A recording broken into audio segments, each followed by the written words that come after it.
Arabs are the most maligned group in the history of Hollywood. They're portrayed basically as subhumans. Untermenschen, a term used by Nazis to vilify gypsies and Jews. These images have been with us for more than a century.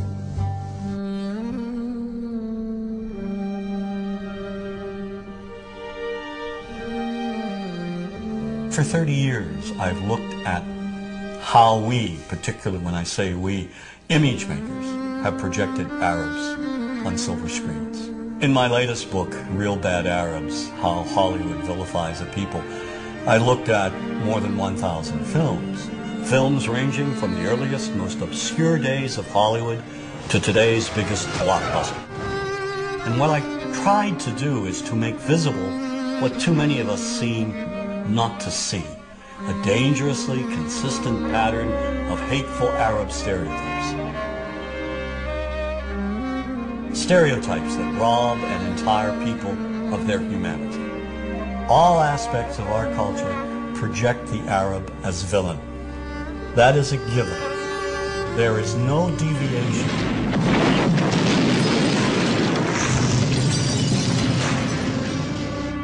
We have taken a few structured images and repeated them over and over again. You are hostages of the Holy Freedom Bible. Whether one lives in Paducah, Kentucky or Wood River, Illinois, we know basically the same thing.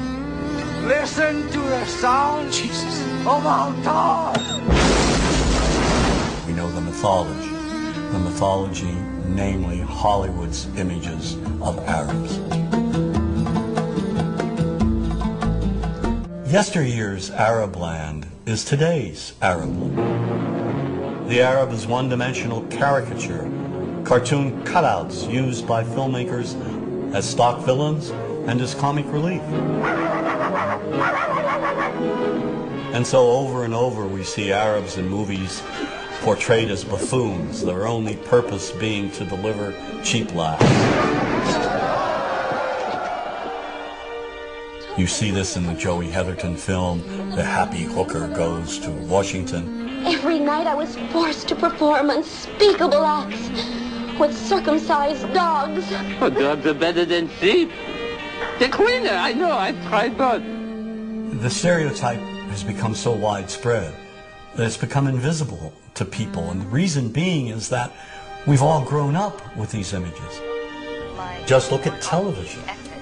We now have TV shows telling us that, in addition to the Arab terrorists over there, American Arabs over here are also terrorists. Then there's Showtime's Sleeper Cell. Here a sinister network of Islamic groups operates on American street corners. Any homeless man could be part of this network. Even Western-looking Arabs are part of this anti-American conspiracy. We're at war with America, period. And we're going to win that war by convincing enough Americans through the spread of fear, insecurity, and terror to change their ways. And the best way to teach that lesson is by attacking them where they live, work, and play. And this paranoia runs deep.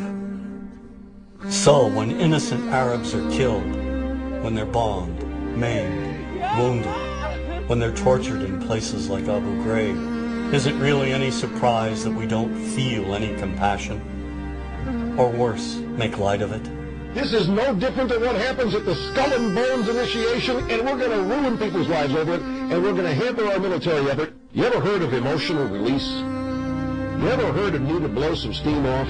Well, yeah, sort of like hazing, a fraternity prank, sort of like that kind of fun. But the point is, everybody's been saying that this came from... We don't care about them. We've been preconditioned to think that those innocent civilians, clones of Al-Qaeda and Saddam Hussein, are one and the same and do not merit our sympathy, our understanding. And that's very dangerous.